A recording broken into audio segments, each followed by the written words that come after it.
Hello everyone, I'm Chris Erkley and welcome to your Thursday edition of the PE Crime Blotter.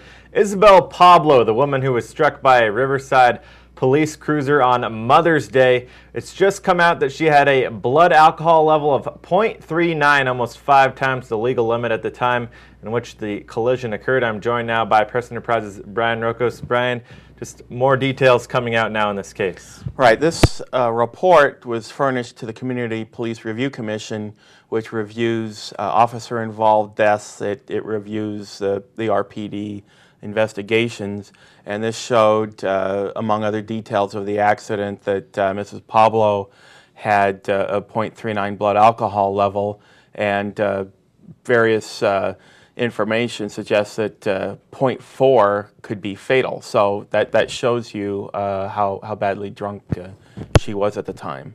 We were able to gain access of a small clip here that you're seeing from the time right before the accident. You can see she's a little shadowy figure up there in the distance right before the collision occurs. Brian, we understand that another detail that came out is a conversation between the officer that was involved and his sergeant.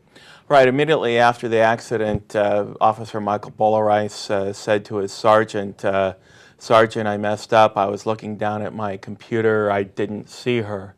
Now, whether he could have stopped in time, the police investigation determined that he could not have. The report said that he did see something, or it turned out to be Mrs. Pablo, kind of out of the corner of his eye as he was kind of looking down at a computer in his police car.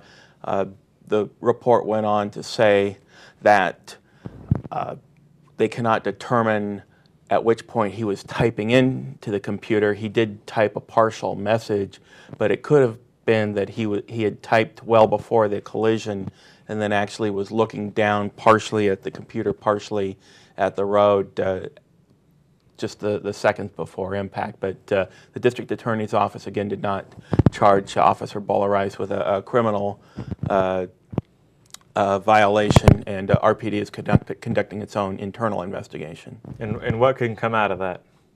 Well, the police department could determine that while Officer Bolerice did not commit a crime, he might have violated certain policies as far as use of the computer.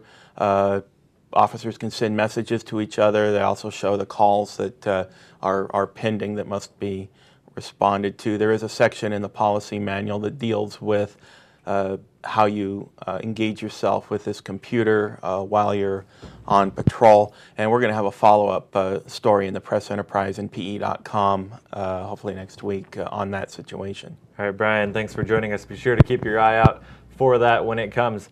That does it for your Thursday edition of the PE Crime Blotter. Be sure to stay tuned right here on PE.com for the latest on this story.